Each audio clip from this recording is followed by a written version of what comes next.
अमर रहे, शहीद रजनीवाला अमर रहे, शहीद रजनीवाला अमर रहे। और जम्मू में रिजर्व कैटेगरी एम्प्लॉइज एसोसिएशन जिंदाबाद जिंदाबाद। Reserve category employees association transfer transfer transfer transfer transfer transfer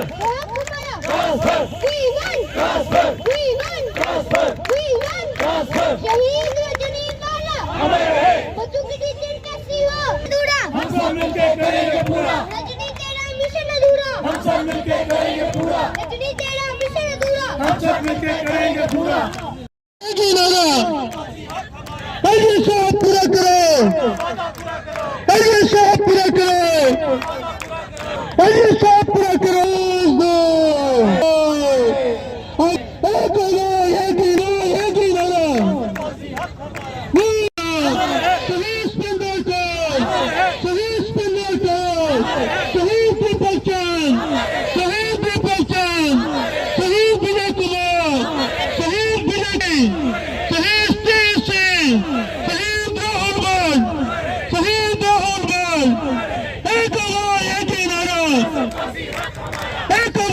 स्वागत है आरबी ग्लोबल मीडिया में। इस समय हम पनामा चौक जम्मू में मौजूद है, जहां पर पिछले 197 दिनों से all reserve category employees association जो है यहाँ पर पिछले 197 दिनों से धरना प्रदर्शन कर रहे हैं और एक ही मांग रखते हैं ट्रांसफर पॉलिसी की। आइए इनसे बातचीत करते हैं और पूछते हैं आखिरकार 197 दिन जो है यहाँ पर धरना प्रदर्शन करना पड़ा और काफी से आश्वासन भी इनको मिले, जैसे की बात की जाए भाजपा से रविंद्र यादव जी और काफी से अन्य नेता भी यहाँ पर आए। और आपको एक बात जैसे कि एलजी साहब का नया बयान आया है, मेरे आप सबके लिए मेरे घर के दरवाजे खुले हैं, उस बयान को ये लोग कैसे देखते हैं वो भी इनसे पूछेंगे। आइए इनसे बातचीत करते हैं।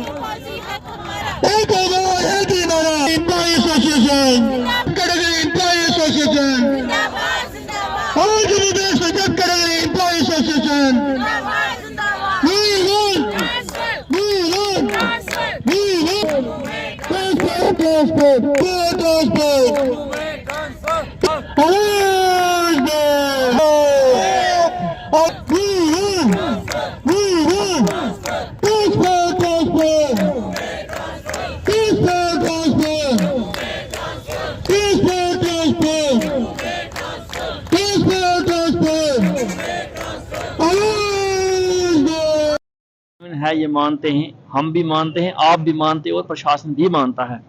अब इसको पूरा क्यों नहीं किया जा रहा है, इस सवाल का जवाब तो मेरे पास है नहीं। ये तो वही लोग बोलेंगे जिन्होंने इसको पूरा करना है। ये शासन और प्रशासन में बैठ के लोगों से आपको सवाल करना चाहिए और वही जवाब भी देंगे इसका। लेकिन जब तक हमारी मांग को पूरा नहीं किया जाएगा, हम तो यही कह सकते हैं ये धरना इसी तरीके से चलता रहेगा। आज 197 दिन हो चुके हैं, 200 के पार हम जा रहे हैं और मेरी उन लोगों को भी शुभकामनाएं हैं जो लोग ये सोचते हैं कि हम कर्मचारियों को यहाँ 200 पार करवा के वो 50 के पार का ख्वाब देख रहे हैं। ठीक है, हालात ऐसे हैं कि इन कर्मचारियों को पिछले 6-7 महीनों से में मिला है तो सिर्फ आश्वासन। जैसे वो एक फिल्म आई थी उसमें कहा जाता मिली है तो तारीख पे तारीख, तो इनको मिला है तो आश्वासन पे आश्वासन। आश्वासन के नाम पे इनके पास एक कमेटी है जिसको 2 बार रिकॉन्स्टिट्यूट किया गया है और 2 बार उसके चेयरमैन को बदल दिया गया है। एक बहुत बड़े राजनीतिक दल ने भी एक कमेटी बनाई है और एक कमेटी हमने भी बनाई है। तो पिछले 6 महीनों में हैरानगी की बात है, सिर्फ कमेटियां ही बनाई जा रही है और कमेटीज का जो आगे रिजल्ट है कुछ निकला नहीं है। अगर शासन और प्रशासन में बैठे लोगों ने कोई ना कोई कंक्रीट स्टेप लिया होता, इनको कॉन्फिडेंस में लेकर इनके लिए कोई बूस्ट अप करने के लिए कम से कम एक कोई स्टेप उठाए होते तो आज इनको यहाँ धरने पे बैठने की जरूरत ना पड़ती।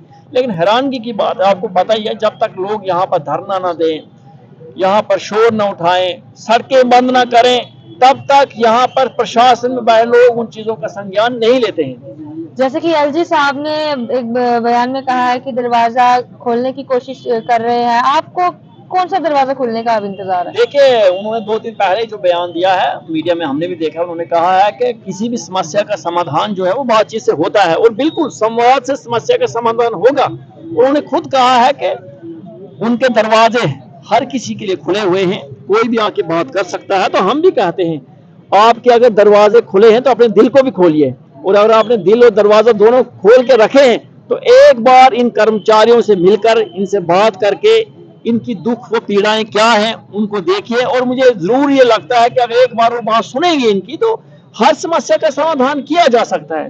देखिए, धरना देना एक बात है, लेकिन किसी भी जो प्रॉब्लम है उसका जो सोल्यूशन है वो हमेशा टेबल पे जाके होता है। लेकिन अब टेबल पे जाने के लिए कम से कम किसी न किसी को आगे तो आना पड़ेगा। शासन और प्रशासन में बैठे लोग अगर ये सोचते हैं कि इनको धरने दे रहे हैं, इनको बैठे रहने दो, कोई बात ही नहीं सुनी जाएगी, तो इससे समस्या का समाधान नहीं हो सकता। बात तो करनी पड़ेगी, जब बात होगी तो मैं वो कहता हूँ बात बनेगी उससे। मैम वही कि आज 197 दिन हो गए हैं धरने पे बैठे हुए, तो 197 कह सकते हैं कि आश्वासन भी मिल चुके हैं, लेकिन जो एक कंक्रीट कोई डॉक्यूमेंट कोई पब्लिक डोमेन में आता जिसको देख के हमें भरोसा होता, तो ऐसा तो कुछ भी नहीं हुआ। सबसे बड़ी जो हमारी एक डिमांड है पहली, वो थी सूटेबल कम्प्रीहेंसिव ट्रांसफर पॉलिसी। उसको माना भी किया, एलजी साहब की तरफ से कमेटीज भी बनाई गई, एक नहीं बनी दो बनी, लेकिन दोनों कमेटीज के जो चेयरमैन है वो है ही नहीं है। तो दोनों कमेटीज ऐसे ही, वो कहते हैं ना, वो नाम की बनाई हुई हैं। जब उसके चेयरमैन ही ने कमेटी को कोई हेड ओवर करने वाला ही नहीं है तो उस कमेटी का क्या फायदा। फिर उसके बाद देखिए एलजी साहब का हमने 2 दिन पहले का भी बयान सुना कि हम कुछ करेंगे। अब वो रिहैबिलिटेशन के लिए कुछ करेंगे या वो किसी की प्रमोशन के लिए कुछ करेंगे या किसी के अकोमोडेशन के लिए कुछ कहेंगे। तो हम यही कहते हैं एलजी साहब से कि आप हमारी ट्रांसफर पॉलिसी के लिए क्या कर रहे हैं। तो उन्होंने एक बात और कही कि हमारे घर के दरवाजे इन एम्प्लॉयज के लिए हमेशा खुले हैं, ये कभी भी आ सकते हैं मिलने के लिए। तो हम यही एलजी साहब को कहना चाहते हैं कि अगर सच में आपके घर के दरवाजे हमारे लिए खुले हैं तो आने वाले 24 घंटे के अंदर अंदर आप खुद हमें बुलाएं अपने पास, ताकि हम आपके साथ बैठकर अपनी, देखिए ऐसी कोई समस्या दुनिया में है ही नहीं जिसका हल ना निकाला जाए। हम बैठेंगे उनके साथ, हम बताएंगे ये बाकी समस्या उनको सब पता है। उन्होंने खुद हमारी डिमांड को जस्टिफाई किया, माना है, तभी कमेटी बनाई है। लीगल वे में अगर उन्होंने कमेटी बनाई है तो हम यही कहते हैं कि अब उसी लीगल वे में एक ट्रांसफर पॉलिसी भी बनाएं। तो उसके बाद यही कहते हैं कि देखो 370 को हटाया गया, हम लोगों ने समर्थन भी किया, तो ये कहा गया कि अच्छे दिन आएंगे। तो हमने इस अच्छे दिन के चक्कर में हमारे जो बच्चे कुछ अच्छे दिन जो हम जी रहे थे वो भी गवा दिए। सैलरीज की बात करें तो कितने महीनों से आपकी सैलरीज नहीं आई है? सैलरी मैम 7-7 महीने से एम्प्लॉयज की बंद है, कुछ एम्प्लॉयज की, कुछ की जिनकी आ रही थी उनकी भी 4 महीने से बंद कर दी। अगर मैं अपनी खुद की बात करूं तो मुझे 5 महीने हो गया सैलरी आए हुए, इन मैम को 6 महीने 7वां महीना लगा हुआ सैलरी बंद हुए। और हमारे बहुत से ऐसी मेडिकल डिपार्टमेंट, स्पेशली मैं बात करूंगी मेडिकल डिपार्टमेंट्स के एम्प्लॉयज हैं जिनके अनऑथोराइज्ड एब्सकॉन्डिंग जैसे ऑर्डर निकाल रहे हैं। भाई एब्सकॉन्डिंग वर्ड्स का आप इस्तेमाल करते हो, एब्सकॉन्डिंग किनको कहा जाता है? जो कहीं से भाग कर आए हैं। ये लोग भाग कर नहीं आए, हम में से कोई भी कर्मचारी ऐसा नहीं है जो भाग कर आया है। हमने बकायदा वहां पर जो हमारे डीसी होंगे या सीओ साहब होंगे, कोई भी हेड जो होंगे उस डिस्ट्रिक्ट के, जिस डिस्ट्रिक्ट में हम काम करते थे, हमने उनको एक अपना एक सिंपली हमने रिप्रेजेंटेशन दी है, सब एम्प्लॉयज के नाम नंबर लिखे हैं और बकायदा हमने एक एप्लीकेशन छोड़ी है और ये कहा है कि हमें भाई यहाँ सिक्योरिटी थ्रेट है। और चाहे उन्होंने वर्बली ही हमें कहा होगा, लेकिन कहा है कि आप यहाँ से जाएं। हमें अभी तक कल एक एम्प्लॉय से बात हो रही थी, वो बीमार है बहुत ज्यादा और घर पे है। उसने कहा कि मुझे रोज फोन आ रही है कि आप धरने पे बैठे नहीं हो, क्या आप कहीं ड्यूटी तो नहीं रिज्यूम कर चुके हो? तो मैंने बोला नहीं, उन्होंने उनको आगे वापस बोला पुलिस एडमिनिस्ट्रेशन ने कि यहाँ बिल्कुल ना आई, यहाँ आने की कोशिश नहीं कीजिए। देखिए एक साइड से थ्रेट लेटर्स आ रहे हैं, दूसरी साइड से एलजी साहब कहते हैं कि बायोमेट्रिक दीजिए, तीसरी साइड से बायोमेट्रिक देंगे तो सैलरी मिलेगी। तो ये कहाँ का इंसाफ है? आप उप राज्यपाल से क्या अपील करना चाहते हो? यही अपील करना चाहते हैं कि कोई दुनिया में हमें कोई ऐसा बता दो कानून, कि कोई ऐसा कानून है जिसमें लिखा हुआ है कि जब सामने सीधे गोली है, नाम लिखे हुए हैं गोलियों पे, नाम लिख के थ्रेड लेटर्स निकाले जा रहे हैं, तो कोई ऐसा कानून है कि वो अगर कहता है कि पीछे से धक्का लगाओ, इनको आगे जाना ही जाना है, तो फिर हम मान जाएंगे भाई। अगर ऐसा कोई कानून है कि जहां लिखा हुआ है कि सामने थ्रेड है, वहां लाइव थ्रेड है और नाम भी इशू करके थ्रेड लेटर्स निकाले जा रहे हैं, तो फिर भी कानून कहता है कि जाना ही जाना है आगे, तो फिर हम भी मान जाएंगे, सब्र कर लेंगे। तो आप इस समय जम्मू कश्मीर के एक मालिक हो, इतनी बड़ी रियासत की जिम्मेदारी आपके ऊपर है। ये चंद लोग हैं जो मांग क्या रहे हैं इस समय, एक छोटी सी ट्रांसफर पॉलिसी कि हमने 15 साल कश्मीर के अंदर दे दिए। भाई अभी तो हमारी बात सुनी जाए। 80% एम्प्लॉयज आज की डेट में भी फार फ्लंग एरियाज में हमारे काम कर रहे हैं। हमें नहीं पता कि एलजी साहब को जो ब्यूरोक्रेट्स हैं वो क्या इन्फॉर्मेशन देते हैं, वो कितनी सही है कि तो कितनी सच्चाई है तो कितना उसमें झूठ है। लेकिन हम अपने मुंह से कह रहे हैं कि एलजी साहब हमें सुन नहीं रहे होंगे। हम 7 महीने से कह रहे हैं। इन छोटे छोटे बच्चों को यहाँ धरने पे बैठे हुए वो कह रहे हैं ट्रांसफर पॉलिसी, जिनको पता ही नहीं है कि ट्रांसफर पॉलिसी का मतलब क्या है। शहीद रजनी बाला, जिनको ये नहीं पता कि शहीदी क्या होती है, इनको पता चल गया कि एलजी साहब हमें सुन नहीं रहे होंगे। तो अगर एलजी साहब हमें सुन रहे हैं तो मैं कहती हूँ कि इस समय सिर्फ हमें इंसान की नजरों से देखा जाए कि ये इंसान बैठे हैं, ये कोई कीड़े मकोड़े नहीं है। ये मांग क्या रहे हैं, यही कह रहे हैं कि वहां हालात अच्छे नहीं है, सिचुएशन अच्छी नहीं है।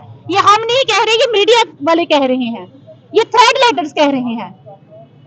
आप उनकी तो सुनिए। आपके अच्छे दिन के चक्रों में हमने वो जो अपने बच्चे कुछ जिंदगी जी रहे थे अच्छी, वो भी हमने गवा दिए। अपने काम ज्वाइन करें। ये लाइव टेलीकास्ट होगा। आखिरकार 197 दिनों से क्यों आपकी मांग को पूरा नहीं किया जा रहा? और 2 दिन पहले का बयान सुना जाए, एलजी साहब ने कहा है कि मेरे घर के दरवाजे सबके लिए खुले हैं। कौन से दरवाजों के लिए अब आप लोग भी वेट कर रहे हैं? मैम देखिए, तो बड़े ही अफसोस की बात है कि आज हम 200 दिन पूरे होने वाले हैं। हमारे 2 दिन के बाद ही 200 दिन पूरे हो जाएंगे। अब क्यों लग रहे हैं उसका एक ही जवाब है। मैं आपको एक बड़ी एक थोड़ी सी एग्जाम्पल के थ्रू बताऊंगी। देखिए, जब आईएएस का एग्जाम होता है ना, तो उनसे उनका एक सब्जेक्ट ऐड हुआ है, एथिक्स एंड इंटीग्रिटी, है ना। क्यों ऐड किया है? क्योंकि हमारी सोसाइटी में जो इथिकल वैल्यूज हैं जो डिग्रेड हो रही थी, उसको बचाने के लिए, क्योंकि हमारे जो ब्यूरोक्रेट्स कुर्सियों पर बैठते हैं ताकि उनमें वो एक एथिक्स वैल्यूज जिंदा रहे। अगर उनमें वो वैल्यूज होंगी तभी वो हमारी सोसाइटी में आगे पास ऑन होंगी। तो आज उसी चीज की कमी है मैम। उसी चीज की कमी के कारण आज 200 दिन से हम यहाँ बैठे हुए हैं और एक ही बात की डिमांड कर रहे हैं कि हमारी जान पे बनाई है। आज हम वही कॉन्स्टिट्यूशनल बात कर रहे हैं जिस कॉन्स्टिट्यूशनल पोस्ट पे ये लोग बैठे हुए हैं, जिस कॉन्स्टिट्यूशन ने इनको राइट दिया है ब्यूरोक्रेसी की कुर्सियों पे बैठने का, जिस कॉन्स्टिट्यूशन ने एलजी साहब को उस पोस्ट पे बिठाया हुआ है, उसी कॉन्स्टिट्यूशन की दुहाई देके हम कह रहे हैं कि आज आर्टिकल 21 कहां पर है। अगर आप बात करते हैं, जब उनसे ये सब्जेक्ट पे बात आती है तो उनपे प्रॉब्लम सॉल्विंग डिसीजन मेकिंग में क्वेश्चंस आते हैं, प्रैक्टिकल सिचुएशंस दी जाती हैं एग्जाम्स में, और उसके जब आंसर्स लिखते हैं हमारे आईपीएस आईएएस ऑफिसर्स बड़े शानदार लिखते हैं। उसको हर कोई देख के हैरान रह जाता है कि वाकई में इतनी अच्छी सोच, ऐसा प्रैक्टिकल सोल्यूशन लेके आते हैं वो आके। तो आज हम वही कहते हैं कि आज वो अप्रोच जो है ना हमारे लिए वो मिसिंग है, वो अप्रोच ही मिसिंग है। अगर ये उस हमारी सिचुएशन को उस एग्जाम के क्वेश्चन की तरफ देखेंगे ना तो ये जरूर उसको पास करेंगे, लेकिन आज उसको इस नजरिए से देखा ही नहीं जा रहा है। आज कॉन्स्टिट्यूशन की भी धज्जियां उड़ाई जा रही हैं। आप कहते हैं नो वर्क नो पे, हम कहते हैं बिल्कुल सही, नो वर्क नो पे, लेकिन no work no pay equals to normal working condition, safe and secure working conditions. क्या आपने safe and secure working conditions दी जो आप कहते हैं नो वर्क नो पे? तराजू के दोनों पलड़े बराबर होने चाहिए। आप एक साइड, ये नहीं है ये कोई वेइंग मशीन का जमाना चल गया, इसका मतलब ये नहीं कि वेट डाल दोगे तोल दोगे तो कर दोगे, ये बात नहीं होती है। जब आप कोई भी डिसीजन ले रहे हैं आपको ये देखना है कि आप क्या कॉन्स्टिट्यूशनल अप्रोच में डिसीजन ले रहे हैं। कॉन्स्टिट्यूशन ने ही हमें ये राइट दिया है आर्टिकल 21 और 21A का। 7 महीने से बच्चे जहां धरने पे बैठे हुए हैं, लेकिन ब्यूरोक्रेसी जो है इस टाइम वो क्या सोच के बैठे। हम आपके माध्यम से एक ही गुहार लगाते हैं कि सर इस हमारी सिचुएशन की आप अपने एग्जाम को इस क्वेश्चन की तरह देखिए कि जब आपने उसमें बहुत बड़े बड़े ऐसे लिखे होंगे और आप उसमें अच्छे नंबरों से अच्छी पोजीशन पे क्वालिफाई करके आप आज कुर्सियों पे बैठे हैं। आज इस सिचुएशन को उस नजरिए से देखिए, हमें भी उस नजरिए से देखिए, कॉन्स्टिट्यूशनल अप्रोच में ही देखिए। अगर आप तब भी आप हमारे साथ जस्टिस ही करेंगे, लेकिन अगर आप कॉन्स्टिट्यूशनल अप्रोच में नहीं लड़ाएंगे ना तो इनजस्टिस ही होगा। प्रेशर टैक्टिस से क्या हो जाएगा? हम एक ही सवाल पूछे, क्या हो जाएगा प्रेशर टैक्टिस से? रिजल्ट सबको पता है क्या हो जाएगा। ड्यूटीज रिज्यूम करेंगे या सैलरी के भी प्रेशर में आके जाएंगे, बिना सिक्योरिटी के, बिना अकोमोडेशंस के, ठीक है, बिना कोई हल निकाले हुए। तो उसके कारण सिचुएशन का इंप्रूव होगी, टारगेट हिटिंग पर रोक लगेगी, सिचुएशन और वर्स्ट होगी। देन उस टाइम के लिए कौन रिस्पॉन्सिबल होगा? जैसे कि अभी थोड़े दिन पहले टीआरएफ की तरफ से एक एक नाम लेकर थ्रेट लेटर्स निकाली गई हैं। क्या लगता है ऐसे थ्रेट लेटर्स में वहां पर घाटी में काम करना आपके लिए पॉसिबल है? अब हमें तो पता है कि हमारे लिए पॉसिबल नहीं है, तभी हम बैठे हुए हैं। ये सवाल हमारा अब एलजी सर से बनता है कि एलजी सर आप हमें जवाब दीजिए इस चीज का। एलजी सर ने तो कहा है कि मेरे लिए सबके लिए मेरे घर के दरवाजे खुले हैं, तो आप कौन से दरवाजे का वेट कर रहे हैं? देखिए, हमारे पार्क का गेट भी खुला है, उनके घर के दरवाजे खुले हैं, हमारे पार्क का भी गेट खुला है, दोनों साइड से खुला है। वो इतनी बड़ी एडमिनिस्ट्रेटिव पोस्ट पे बैठे हैं, हाँ तो वो भी एक इंसान है ना। आज हम उनके बच्चों की उम्र के हैं, आज शायद उनकी भी कोई बेटी होगी तो वो हमारी ही उम्र की होगी। अगर हम उससे पूछते हैं कि अगर आपकी बच्ची 7 महीने से धरने पे बैठती, आप उसको बैठने देते? आप उसका हाथ पकड़ के उसको उठाते कि उठो, क्या परेशानी है? आपके घर के दरवाजे खुले हैं, हम आए थे एक बार, आपने हमें मिठाई भी खिलाई, आश्वासन भी दिया, लेकिन कमेटी भी बनाई और उसके चेयरमैन भी ट्रांसफर हो गए, लेकिन हमसे ट्रांसफर नहीं हुए। अगर आपके दरवाजे खुले हैं तो हमारे लिए जल्द से जल्द, कहते हैं ना विद इन 24 आवर्स, हमारे लिए हमारी डेलीगेशन को अपॉइंटमेंट दीजिए। और अगर आप हमें अपॉइंटमेंट नहीं दे सकते हैं तो हमारे पार्क के गेट खुला है, आप हमारे साथ इधर आके बात कीजिए। भाजपा के काफी नेता आपके पास यहाँ पर आशीर्वादन देने के लिए पहुंचे, अलग अलग संस्थाओं के लोग भी आपके साथ आशीर्वादन देने, उस आशीर्वादन तक ही ये बात रहेगी है या कहीं कोई ये पड़ाव भी आगे जाएगा, जो आपकी मांगे हैं वो पूरी भी की जाएंगी? सर देखिए, अभी तक जो प्रेजेंट सिचुएशन है ना, वो आश्वासन तक ही रह चुका है, उससे ऊपर कुछ नहीं मिला है। अगर आश्वासन से ऊपर आगे ये कुछ करके आते ना, तो हम लोग भी आपके सामने झूठ थोड़ी बोल सकते हैं मीडिया में आके। अगर मेरी सैलरी आ रही होगी, लोगों की सैलरी आ रही होगी, तो हम झूठ बोल सकते हैं? मीडिया बात की तह तक जाएगा। जिस एम्प्लॉय की 6 महीने से सैलरी बंद है, वो क्या करेगा? इंसानियत, हम कहते हैं इंसानियत के नजरिए से, मैं कहती हूँ ठीक है, अगर कोई इंसानियत की नजर से इसको देखता देखे।